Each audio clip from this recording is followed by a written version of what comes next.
চিত্ত যেথা ভয় শূন্য, উচ্চ যেথা শির, জ্ঞান যেথা মুক্ত, যেথা গৃহেরও প্রাচীর। আপন প্রাণ গণ তলে দিবস সরবরি, বসুধারে রাখে নাই খণ্ড ক্ষুদ্র করি।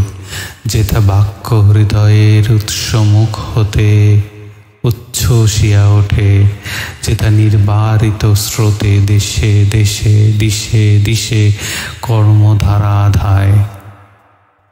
অজস্র সহস্রবিধ চরিতার্থতায় যেথা তুচ্ছ আচারের মরুভালু রাশি, বিচারের স্রোতপথে ফলে নাই গ্রাসী। পৌরুষেরে করে নিঃসত্ত্বধা নিত্য যেথা তুমি কর্ম, তুমি সর্বকর্ম চিন্তা আনন্দের নেতা। নিজ হস্তে নির্দয় আঘাত করি পিতা, ভারতের সেই স্বর্গে কর জাগরিত। ধন্যবাদ।